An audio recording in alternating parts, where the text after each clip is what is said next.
단도직입 인터뷰. 오늘은 김문수 국민의힘 경선 후보와 함께합니다. 안녕하십니까? 예, 반갑습니다. 네. 각종 여론조사에서 국민의힘 후보로 네. 가장 많이 1위를 하셨습니다. 네. 다른 후보에 비해서 강점과 경쟁력은 어떤 게 있다고 생각하십니까? 뭐 다른 것보다는 제가 요즘에 윤석열 대통령의 계엄 이후에 또 탄핵 과정이나 이런 과정에 여러 부분에서 민주당이 많이 저를 공격도 하고 그랬는데 제가 잘 이렇게 국민 여러분들의 뜻을 반영하고 있다 이렇게 보셔가지고 더 지원해 주시는 것으로 알고 있습니다. 네. 그런데 이제 일각에서는 네. 김 전 장관께서 대통령 후보가 되시면은 네. 탄핵 반대 전력 때문에 네. 중도층 표심을 얻지 못해서 이재명 대선론을 꺾기 쉽지 않을 거다 이렇게 얘기하는 분들이 있어요. 어떻게 생각하세요? 그 이제 경선 후보일 때와 예. 본선에 나갔을 때는 상당한 정책 변화도 있습니다. 그래서 탄핵에 대해서도 지금 전 국민들이 찬반으로 나눠져 있는데 이 부분을 통합해서 탄핵에 찬성하시던 분이나 반대하시던 분이나 다 포용을 하도록 하겠습니다. 특히 우리 국민의힘에는 한동훈 전 대표 같은 분도 탄핵을 적극 찬성하고 또 계엄을 내란이다까지 했지만 우리가 경선을 같이 하고 있잖아요. 네. 그만큼 우리 국민의힘이 넉넉하게 모든 찬반 세력 다 합해서 또 중도만 합치는 게 아니라 저 같은 사람 옛날에 아주 왼쪽에 있었습니다. 노동운동 하셨죠? 예. 예. 그런 사람도 다 포용을 하는 아주 넉넉하고 용광로 같은 정당이 국민의힘이라고 생각합니다. 네. 일각에서는 누구라도 최종 후보가 되면은 네.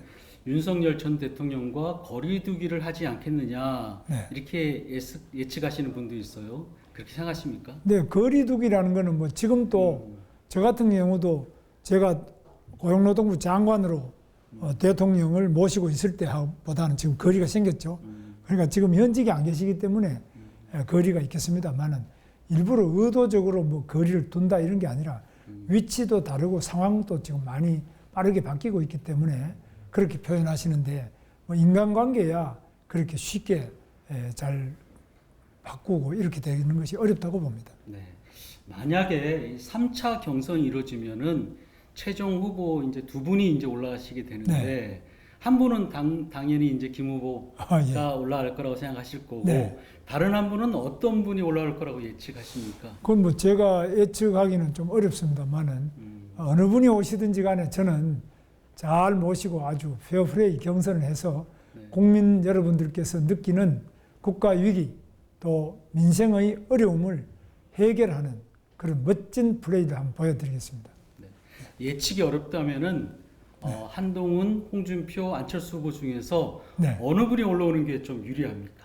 뭐 저는 유불리도 또 어느 분이 오셔도 뭐 다 환영합니다. 다 훌륭한 분들이기 때문에 제가 잘 해내겠습니다. 중요한 것은 이 경선은 우리의 목표 지점이 아니고 여기에서 우리가 잘 경선을 아름답게 잘해서 마지막에 상대 이재명 후보를 이기는 것입니다. 그렇기 때문에 이 경선 과정에 참여했던 모든 후보들 제가 다 같이 모시고 하고 있습니다. 네. 김 후보께서 대통령 후보가 되시면은 물론 모두 다 끊어 안으시겠지만 네. 만약에 한동훈 후보나 홍준표 후보가 돼도 도와주시겠습니까? 뭐 그건 또 당연합니다. 누가 되든지 간에 경선 결과에 승복하고 그분을 중심으로 해서 이 우리 당의 승리를 가져오고 또 국민 승리 가져와야 된다고 생각합니다. 네. 한덕수 권한대행이 네. 출마할 거라고 보시는지 또 국민의힘 내부에서도 한덕수 차출론에 대해서 지금 국민의힘 내부 주자들 띄우기에 나서야 되는 상황인데 한덕수 대행 띄우기에 나서는 것은 좀 문제가 있지 않느냐 이렇게 지적하는 목소리도 있습니다. 한덕수 우리 권한대행께서는 늘공이죠. 그야말로 평생 공직에 계시면서 아주 훌륭한 행정 능력도 보여주시고 다양한 경험을 보여주셨기 때문에 우리 국난을 극복하는데 잘 역할을 하지 않겠느냐 하는 그런 대망론이 있습니다. 그런 부분들까지 포함해서 제가 모든 그런 것들 잘 받아서 하겠습니다. 우리 한덕수 권한대행께서 지금 국가가 매우 어렵기 때문에 쉽게 결심을 못할 겁니다. 아마 지금 권한대행까지 하다가 또 대통령 나오겠다고 이렇게 할 때 부담도 엄청 크기 때문에 마지막은 최종적으로 본인이 결정하겠지만 쉽지 않은 결심을 하시게 될 것으로 봅니다. 네. 민주당 일부에서 한덕수 탄핵론이 다시 거론되고 또 탄핵. 또 그 미국과의 관세 협상을 차기 정부로 미뤄야 된다 이렇게 얘기를 하고 있는데 어떻게 생각하십니까? 뭐 지금 한덕수 권한대행께서는 지난번에 탄핵되셨잖아요. 또 살아오셨는데 또 탄핵을 한다. 이거는 뭐 세계 역사상 이런 사례도 없을 것이고 그것도 아주 짧은 몇 달 만에 뭐 또 이렇게 탄핵한다는 거는 생각만 해도 끔찍하네요. 뭐 이렇게 했기 때문에 제가 볼 때는 민주당이 절대로 지금 대통령 되면 안 된다고 저는 보는데요.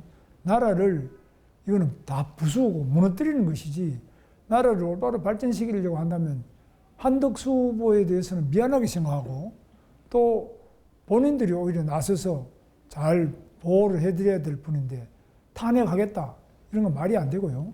또 한덕수 우리 권한대행께서 과거에 주미대사도 하시고 또 무역협회장도 하시고 통상 전문가입니다. 이런 분 보고 하지 마라. 당신은 하지 말고 나중에 민주당 정권이 들어오면 그때 하자. 미국이 우리를 기다려 줍니까? 통상의 이 쓰나미 또 관세 쓰나미 이것이 우리가 준비될 때까지 기다려 줍니까? 한시가 급하지 않습니까? 그러면 신속하게 이거를 잘 해라고 해도 부족할 판에 뭐 나중에 해라. 당신은 하지 마라. 이거 뭐 하는 소리인지 저는 도저히 이건 상식적으로 이게 제정신인지 아닌지 모를 정도로 의심스러운 점이 많아요. 네. 국회 대정부 질문에서 네. 김구 선생의 국적이 중국이라는 얘기가 있다 이렇게 얘기를 해서 네. 뉴라이트 사관이 좀 개입된 게 아니냐 이런 비판이 있었는데 어떻게 생각하십니까? 그건 뭐 김구 선생의 국적은 아주 그 당시에 일본 국적이 강요됐습니다. 나라가 망해서. 네.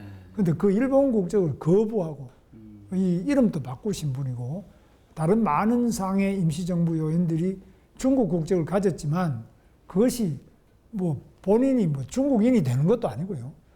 활동하기 편리해서 그냥 중국 국적을 취득한 분이 계셨습니다. 그런데 김구 선생은 그것도 뚜렷한 뭐 증거가 없습니다. 그래서 그 부분에 대해서는 무리가 일어난 부분에 대해서는 송구스럽게 생각합니다. 네. 과거 경기지사 시절에 네. 행정수도 이전을 반대하셨는데 네. 대통령실과 국회 세종 이전에 대해서 어떻게 생각하십니까? 대통령실은 뭐 아마 지금 세종 사무소는 지금 건설을 하도록 네. 되어 있고요.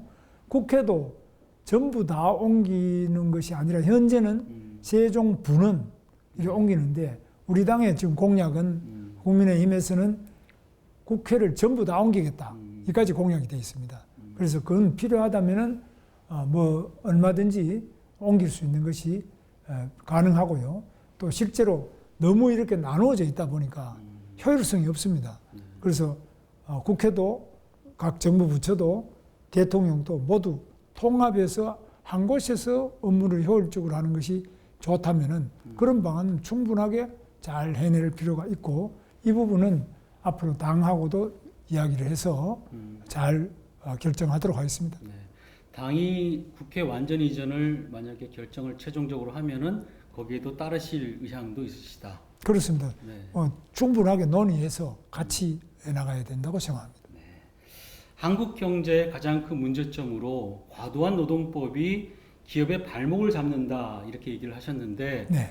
그렇다면 중대재해처벌법이나 주 52시간제도 대통령이 되시면 바꾸실 계획이 있으십니까? 제가 국회 다수 의석은 없습니다만은 국회 다수당 민주당하고 협상을 해서 정말 대한민국의 경제 위기, 특히 기업이 대탈출을 하고 있습니다. 현대자동차 하나만 하더라도 31조를 미국으로 투자한다.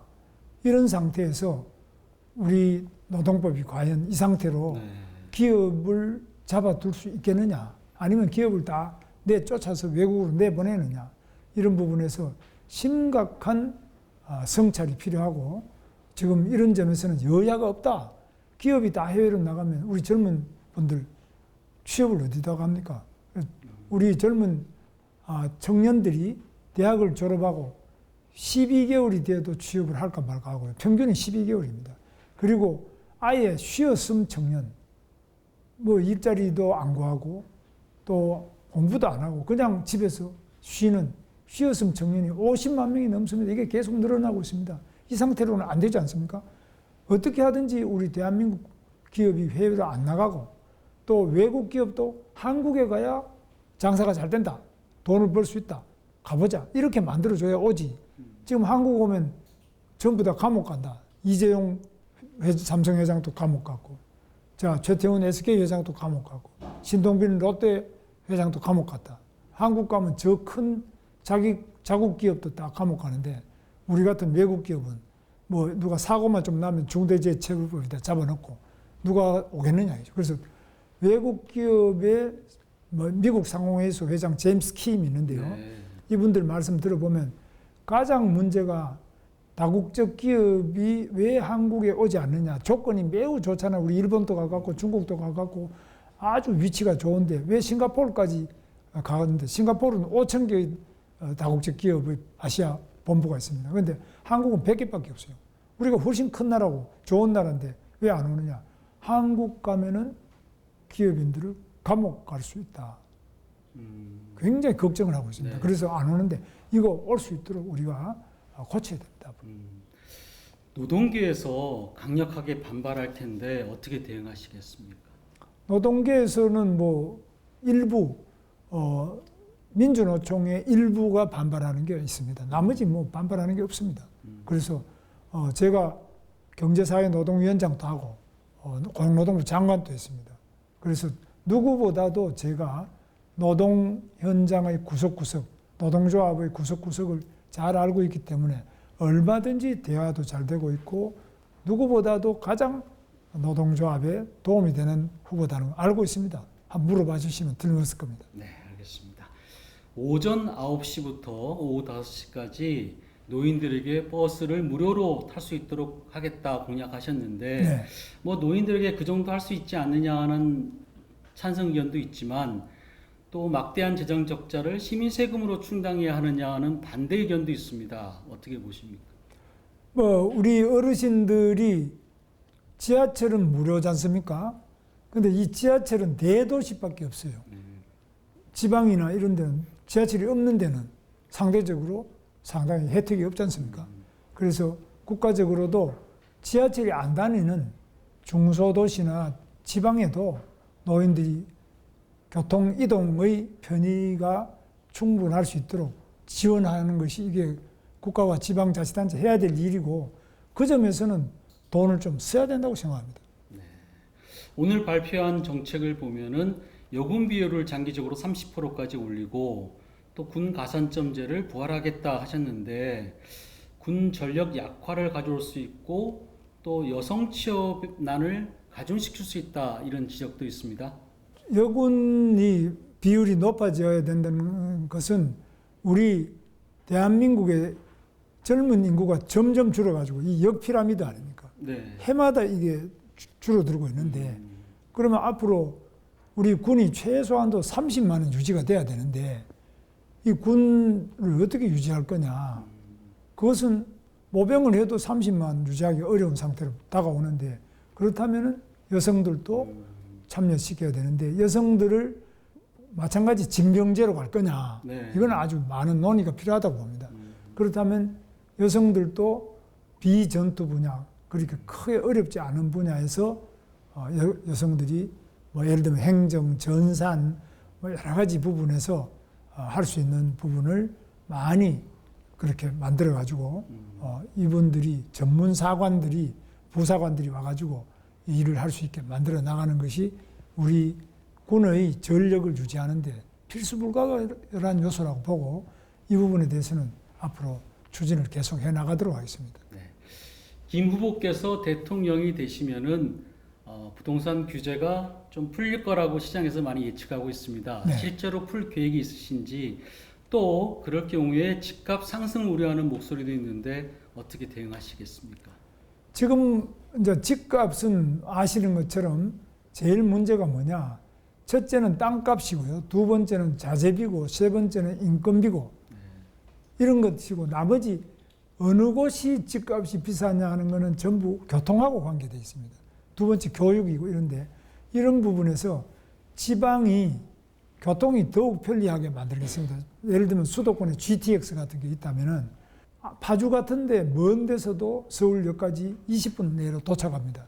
그럼 마찬가지로 제가 다녀보면은 대전과 세종과 청주와 오송, 오창 이게 다 한 도시입니다. 뭐 얼마나 넓은 지역도 아닌데, 그럼 이런 거는 신속한 GTX 같은 고속철도를 연결해버리면 뭐 2, 30분 내로 다 돌아다니면 거기 뭐 특별히 불편한 게 없잖아요. 네. 이런 것을 각 주요 지역마다 신속한 교통수단을 더 많이 건설해가지고 주민들이 뭐 이 역 앞에 살든지 조금 떨어져서 살든지 한 시간 내로는 자기 직장까지 출퇴근이 네. 가능하게 되고 이러면은 집값이 훨씬 떨어질 겁니다. 그 다음에 지금 또 불필요하게 많이 묶여 있는 것이 예를 들면은 논이라든지 뭐 이렇게 여러 들판 이런 것들 중에 노는 땅이 많은데 이런 것들은 그린벨트다 뭐다 묶어두기보다는 특별히 보존 필요가 없는 데는 풀어가지고 뭐 그 주택을 짓든지 또는 공장을 짓든지 이렇게 만들어줘야 되는데 아직까지도 지방에 그린벨트를 묶어놓은 데가 많더라고요. 네. 예를 들면은 뭐 저 나주 같은 데라든지 저 밑에 뭐 아주 그런 데가 있는데 대전도 지금 아마 그린벨트가 아직 네. 남아 있습니까? 많이 있습니다. 그런 거는 필요가 없죠. 대전도 인구가 죽는데 예. 그거 왜 묶어둡니까? 그래서 그런 거는 인구가 감소하는 데는 우선 사람 와서 살기 좋게 그린벨트도 풀어서 더 집값도 떨어뜨려주고 그 다음에 뭐 공장도 많이 짓게 하고 연구소도 짓게 하고 이렇게 해야 안 되겠냐 그렇게 생각합니다. 네. 충청권 발전에 대해서 어떤 계획 가지고 계십니까? 아까 좀 전에 GTS도 말씀하셨는데. 충청권은 뭐 아시다시피 수도권입니다. 지금은 뭐 저도 세종으로 출퇴근도 많이 해보는데 사실 서울에서도 교통 시간이 보통 출퇴근에 1시간 이상 걸립니다. 저는 서울에 살지만은 광화문에 우리 정부청사까지 가면 1시간 더 걸립니다. 출퇴근. 네. 그러면 1시간 내라면은 다 한 생활권이라고 봐야 안 되겠냐. 저는 그렇게 보는데요. 교통수단이 얼마 있느냐가 중요하지만은. 그래서 충청권에는 아주 이 서울에서도 1시간 내에 다 네. 도착할 수 있는 정도까지 이렇게 돼 있는데 여기에다가 무엇을 더 발전시킬 거냐 하는 건데 첫째는 아까 말씀처럼 뭐 대통령실이다 국회 이런 것도 있지만 그보다 더 중요한 것이 바로 지금 대전에 있는 과학기술단지 카이스트를 비롯해서 뭐 애트리 같은 거라든 많은 그 연구단지가 있는데 제 친구들 중에도 거기 연구소에서 한 몇십 년 살아서 자녀들도 거기서 자라고 이런 친구들이 많이 있어요. 들어보면은 아주 애들 공부 시기도 좋고 자기 연구하는데 좋고 학교 카이스트 아주 좋은 학교다. 뭐 카이스트 아주 좋지 않습니까? 이런 걸 더 확대를 해줘야 된다고 봅니다. 집중 투자를 해가지고 과학, 기술, 연구 그리고 또 뭐 오송생 바이오 뭐 이런 그다음에 2차 전지, 배터리다, 반도체 이런 것들을 확대를 해나가죠. 그런 집중적으로 지원해줘서 하는데 지금은 충청권은 제가 볼 때는 오히려 여건이 굉장히 많이 좋은 편이고 그 밑으로 내려가면 전라도, 경상도 이런데 강원도 여기는 정말 좀 깝깝하거든요. 인구가 자꾸 줄어드니까. 예. 그런데 충청도 근데 인구 주는 부분은 문제인데 아마 지금 충청도는 그래도 인구가 좀 조금 늘고 낮죠. 있습니다. 예, 예. 늘고 있습니다. 그래도 뭐 그 옆에 진천 뭐 이런 데 가면은 또 음성이 있는데 좀 줄지 않습니까? 그래서 다들 이 어려운 문제가 있는데 이런 것들을 우리는 충청권의 집중적인 산업단지나 과학기술 연구단지 그리고 대학도 카이스트 같은 이런 좋은 대학을 더 발전시켜가지고 좋은 대학과 또 좋은 산업단지, 좋은 연구 R&D 센터 이런 것들을 통해 가지고 충청권 전체가 바로 미래 산업을 주도할 수 있는 네. 최첨단의 두뇌가 거기에서 길러지고 또 직장도 가지고 애들 잘 가르치고 생활할 수 있는 이게 이제 우리가 바라는 거 아니겠습니까? 뭐. 네. 그럼 그렇게 하려면 앞으로 지금 충청권에 흩어져 있는 이런 것들을 엮어내는 교통수단도 강화하고 그다음에 묶여져 있는 그린벨트나 뭐 이런 것들은 과감하게 풀어가지고 값싸게 충청도에 와서 자기 사업을 할 수 있고 또 지방에 수도권에서 지방으로 이전하는 데는 앞으로 감세를 많이 해줄 생각입니다. 네. 상속세나 양도세, 법인세 이런 것들 세금을 많이 감면해 줘가지고 지방에 가면은 돈 된다, 이익이 된다. 그 다음에 젊은 분들도 지방에 가면 애들 공부 가르치기 좋다, 일자리 구하기 좋다 그러면 되는 거 아닙니까? 네. 그렇게 할 겁니다. 네. 어떤 대통령이 되고 싶으십니까? 저는 하여튼 우리 대한민국이 다시 한번 새로운 도약을 해서 더욱 위대한 대한민국을 만들고 싶습니다. 그렇게 하려면 우리나라 산업은 지금 세계 최고 아닙니까? 뭐 제철, 자동차, 또 조선, 비행기, 뭐 전자, 반도체, K 방산부터 뭐 못하는 경우 세계 최고입니다. 이런 나라가 전 세계에 없지 않습니까? 이렇게 좋은 나라인데 여기에다가 아까 말씀드린 것처럼 두뇌, 네. AI다, 그 다음에 양자, 퀀텀이다 이런 것들을 발전시키가 이런 것들이 전통 제조 부분과 결합해서 한 단계 도약할 수 있는 이런 대한민국 네. 김문수가 만들겠습니다. 어떻게 하냐? 바로 R&D에 집중 더 투자를 하고요. 그 다음에 대학도 바로 연구를 할 수 있는 대학, 그 다음에 대학도 부지를 확 넓혀줘가지고 대학 안에 창업센터, 중국 같은 데 가보면 굉장히 많습니다. 우리나라에 수십 배. 지금 현재 대학은 돈이 없으니까 뭐 조그만하게 건물 몇 개 지어놓고 이렇게 하는데 그게 아니라 대학생들이 모두 다 거기서 창업하고 그 연구실도 가지고 창업하고 또 그중에 성공하면 또 나가서 자기 밖에 나가고 또 우리 신입생들 와서 또 그렇게 하고 이런 대학이 그냥 공부만 하는 것이 아니라 거기서 연구도 하고 네. 창업도 하고 돈도 벌고 이렇게 대학 자체를 복합적 학문, 연구, 창업의 기지로 만들어야 된다. 이걸 충청권이 하기 좋잖아요. 네. 천안만 하더라도 대학이 14개가 된다 그러더라고요. 그럼 새로운 미래를 한번 네. 만들어 보고 싶다. 이렇게. 그렇습니다. 그런 걸 좋은 네. 우리 대학의 젊은 우리 청년들과 함께 만들어 보고 싶습니다. 오늘 TJB 뉴스에 출연해 주셔서 고맙습니다. 네. 멋진 경선 기대하겠습니다. 오늘 감사합니다. 감사합니다. 네.